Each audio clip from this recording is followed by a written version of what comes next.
अस्सलाम वालेकुम my YouTube family, कैसे हैं सब। उम्मीद है सब ठीक ठाक होंगे। मैं भी बिल्कुल ठीक हूँ। Welcome back to my new blog. दोस्तों आज का ब्लॉग मेरे लिए बहुत बहुत ज्यादा स्पेशल है क्योंकि आज 23 मई है, यानी मेरा बर्थडे। सुबह से मुझे सबके मैसेजेस आ रहे थे, सबने मुझे बर्थडे विश किया, लेकिन सच बताऊं मुझे लगा था कि अहमद के पापा मुझे बर्थडे विश नहीं करेंगे, गिफ्ट करना तो दूर की बात है। और मैंने तो पहले ही सोच रखा था कि जब मैं इनसे बोलूंगी कि आपने मुझे बर्थडे विश नहीं किया तो वो आगे से यही कहेंगे कि तुम कोई छोटी बच्ची हो। लेकिन इधर तो अहमद के पापा ने कमाल ही कर दिया। जैसे ही रात के 12 बजे अहमद के पापा अचानक आ गए और मैं तो ये सोचकर हैरान रह गई। ये तो हमेशा सैटरडे नाइट में आते हैं, आज फ्राइडे नाइट में कैसे आ गए। और फिर पता चला कि वो सिर्फ मुझे बर्थडे विश करने के लिए आए थे। और आज के दिन मैंने अपनी फैमिली के साथ एक छोटा सा गेट टुगेदर प्लान किया। मैंने ड्राइव करवाई, जल्दी से रेडी होके हम लोग अजवा गार्डन पहुंचे। यहाँ का एनवायरनमेंट देखकर मेरा उदास मूड एकदम फ्रेश हो गया। हमने फौरन मेन्यू देखा और अपनी फेवरेट डिशेस ऑर्डर कर दी। और दोस्तों यहाँ बैठकर खाना खाते हुए मेरे दिल में कुछ बातें आई जो आप सबसे शेयर करना बहुत जरूरी है। जो औरतें मेरे सोशल मीडिया पर आकर कहती हैं कि तुम अपने शोहर को गालियां देती हो, तो मुझे एक पोस्ट दिखा दे जहाँ मैंने गाली दी है। मैं यहाँ कोई तमाशा नहीं करती, मैं अपनी तकलीफ, अपनी फ्रस्ट्रेशन और अपना डर यहाँ आकर बताती हूँ, क्योंकि मेरे पास कोई ऐसी फैमिली नहीं है जिसके साथ बैठकर दिल हल्का कर सकूं। अगर ये प्लेटफॉर्म में थोड़ी सी डिप्रेशन, मेरी थोड़ी सी फ्रस्ट्रेशन कम कर देता है तो इसमें किसी को क्या मसला है। लोग कहते हैं कि अगर शोहर बुरा होता तो वो तुम्हें बोलने ना देता, लेकिन ये भी तो देखो ना कि माजी में मेरे साथ क्या क्या हो चुका है। मैं इस मुकाम तक ऐसे ही नहीं पहुंची। मेरे दिल में ये खौफ बैठ चुका है कि कहीं फिर से मुझे छोड़ ना दिया जाए, कहीं मेरे बच्चों के सर पर कोई और ना आ जाए, ये डर खत्म हो जाए, मुझे यकीन मिल जाए कि मेरा घर नहीं टूटेगा। तो शायद मैं कभी यहाँ आकर ये सब ना कहूँ। और जो औरतें बड़ी बड़ी बातें करती हैं कि मैं होती तो शोर का मुंह तोड़ देती, बातें करना बहुत आसान होता है बाजी।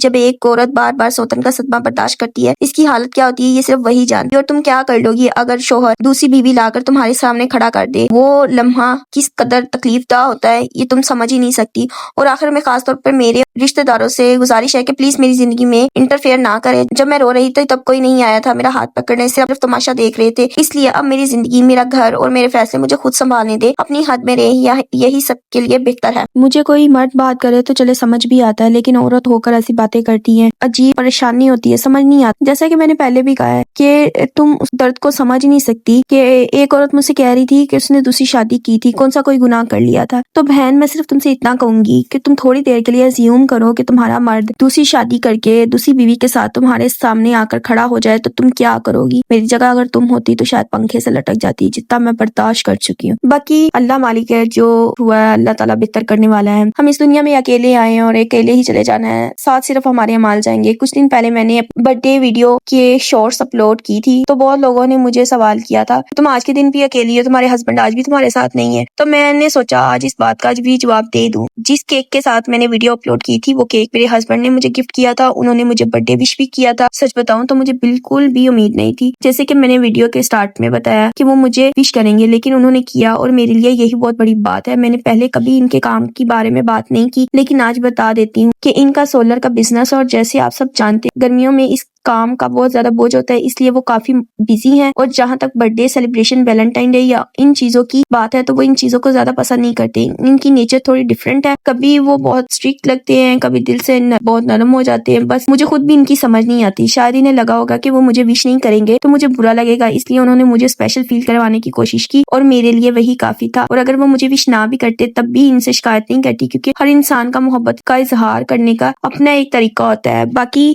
बच्चों ने बहुत सारा सेलिब्रेट किया। मुझे नहीं लगता था कि मेरा बर्थडे इतना मेमोरेबल बन जाएगा। मतलब कि एक केक मुझे अजवा वालों ने दिया, एक केक मेरी नंद लेके आई, एक केक मेरा